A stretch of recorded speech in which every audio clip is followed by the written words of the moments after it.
Hello, what's up guys? Welcome back to my channel Arman Al-Fatih. Apa kabar teman-teman semua dimanapun anda berada? Semoga sehat selalu dan dimudahkan segala urusannya teman-teman ya. Untuk teman-teman baru yang menemukan channel ini, jangan lupa dukungannya dengan cara like, subscribe, and comment nih. Dan aktifkan lonceng notifikasinya agar tidak ketinggalan video-video seputar politik di tanah air. Oke teman-teman ya, di video kali ini di sini ada Babe nih teman-teman ya. Babe Haikal ini membuka dan membongkar semua yang berurusan dengan Bapak Prabowo dan juga Pak Anies nih. Hubungan Pak Prabowo dengan Pak Anies seperti apa sih sebelumnya? Kenapa kok sekarang jadi kayak begini nih teman-teman ya? Kita lihat bersama, kita cek bersama videonya. Check it out. Bulan bahkan sebelum penetapan Pak Paslon ya 02 waktu itu, Babe pernah mengeluarkan sebuah pandangan bahwa ya Pak Prabowo ini sangat tulus ya, dan seterusnya, tapi ditekankan bahwa ya beliau bahkan pernah menggadaikan tanahnya, ini menarik nih, untuk mendukung Anies yang menjadi kompetitornya gitu ya. Apa latar belakang Babe mengeluarkan pendapat itu sebelum? Gini ya, Pak Prabowo itu orang yang sering tidak mau diekspos terlalu besar. Beliau itu orang yang sangat tulus, sangat ikhlas, dan kebaikannya itu teman-teman di kru coba deh iseng-iseng main di Hambalang. Tanyakan anak-anak SD, SMP, SMA di sana, beasiswanya dari mana, makannya bagaimana, antar jemputnya siapa, tanyakan. Dari Jadi Pak Prabowo ya. ketulusan itu jarang diekspos. Iya. Pak Anies pada waktu itu sangat dibantu oleh beliau dengan cash money, dengan fasilitas, dengan segala, sangat dibantu, dan orang tuh nggak ada yang tahu. Dan Pak Prabowo itu nggak suka ekspos begitu. Nah, dari mana Babe tahu? Kan saya suka hadir. Karena Suka ya, hadir. hubungannya yang Dekat sekali lah. Iya. Jadi saya tuh merasa gimana ya? Gimana menyampaikan masyarakat dengan cara elegan. Iya. Maka satu ketika di mobil, ketika Pak Anies jadi gubernur, saya ucapkan begini: terima kasih Pak Prabowo yang turut berjasa menjadikan Pak Anies sebagai gubernur. Salah satunya adalah menggadaikan dan sebagainya gitu. Itu hanya sebagai satu clue aja. Kalau dicari lain yang banyak. Justru viralnya sekarang. Iya, seakan-akan ada yang memviralkan karena dilihat ada konteksnya lah pada waktu itu ya. Ini cerita lama. Iya. Tiba-tiba viral. Tahun berapa itu kira-kira? Ya waktu Pak Anies jadi gubernur. Pantes dong saya ucapkan terima kasih dong. Iya dong. Itu sudah.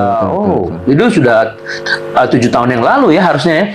Pantes kita mengucapkan terima kasih gitu kepada tokoh besar bernama Pak Prabowo Subianto. Sekaligus dalam satu kesempatan saya juga datang ke tempat Pak Anies dulu ya, ketika Pak Prabowo mau menawarkan Pak Anies sebagai wakil presiden. Serius? Pernah ditawarkan? Iya. Wah, jadi sebelumnya memang Pak Anies digadang-gadang untuk diminta untuk jadi wakil presiden ternyata ya teman-teman ya. Namun sekarang malah melawan Pak Prabowo menjadi capres nih teman-teman. Oke, kita lanjut nih, sangat menarik nih ya teman-teman ya. Dan saya datang ngomong ke Pak Anies langsung di waktu subuh. Nggak mau Pak Anies, mau jadi presiden. Waduh. Ditawarkan ya sama luar biasa. Garanti Iya. sosial media akan rame, silahkan dikonfirmasi. Saya datang.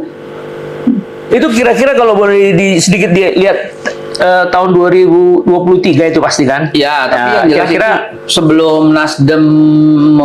jelas dong. Tapi Nasdem. iya dong. Nasdem kan beberapa bulan sebelum Oktober itu. Sebelum Nasdem. Ya, berarti Junian lah ya. Mungkin. Iya, 2023. Karena lalu intensitas subuh ke tempat Pak Prabowo itu kan sering. Memberi masukan, ngobrol. Pak Prabowo tuh terbuka. Jadi kalau dia ada ide apa diundang, kita ngobrol gitu. Salah satu misalnya ya. Makan siang gratis ya, sedikit kita pindah ke situ. Itu udah lama beliau sebenarnya, tahun 2006, 2007, 2008 beliau udah bicara itu. Waktu itu saya ceramah di depan beliau yang mungkin menjadi inspirasi.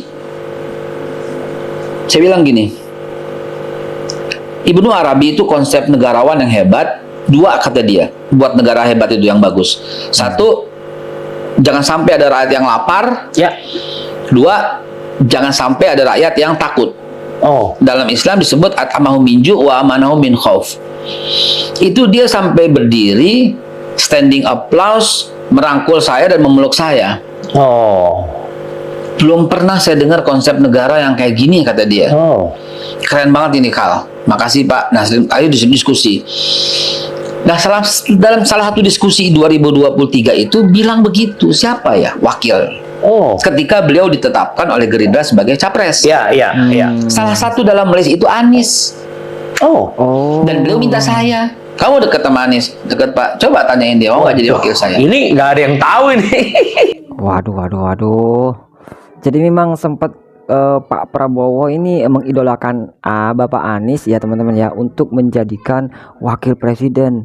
Namun Pak Anies tidak mau nih. Wah, seperti itu ya teman-teman jalannya ya ternyata. Jadi kita bisa tahu nih. Ayo kita lanjut lagi nih. Kayaknya rada-rada menarik nih teman-teman, yang jarang diekspos nih. Luar biasa ya. Saya datang subuh-subuh, saya telepon malam itu, Pak Gub, izin menghadap nih Pak Gub. Walaupun deket, saya tetap manggil menghormatinya. Ya. Datang deh besok pagi. Subuhan di sini. Jam 5 saya datang. Oh. Ada satu orang penasehat spiritualnya beliau lah. Orang Habib. Yang dekat dengan beliau. Saya sampaikan. Nggak mau jadinya presiden. Mau jadi presiden. Saya ngomong. Ini kata beliau, ini opportunity buat saya. Terus saya bilang, pakai bahasa Inggris waktu itu. Brother, saya bilang, if you are gold do not need opportunity. Yes. Gold is always gold. Wow. Lintas zaman, lintas waktu, emas tuh ya emas, nggak perlu peluang. Iya. Gitu. Entahlah dia jawab apa, saya lupa. Intinya dia nggak bersedia. Sampaikan lagi nggak apa-apa. Nggak mau Pak.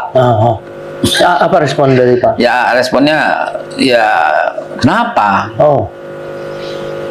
Kenapa? Kan beliau jadi wakil 5 tahun, kemudian bisa jadi presiden. Dia bisa luar biasa. Bisa 15 tahun pegang negara ini. Kalau dia benar dalam menjadi wakil, menunjukkan ke negarawan yang hebat dan seterusnya gitu. Itu 15. Beliau bilang sama saya, kenapa ya? Saksinya ada Pak Safri Samsunin kok. Iya. Waktu makan pagi sama Bapak kalau nggak salah. Bapak di situ, saya ini Pak Safri kok waktu itu. Nah, perasaan Babi sendiri sebagai orang yang menyaksikan beliau itu dibantu dalam proses dia menjadi gubernur.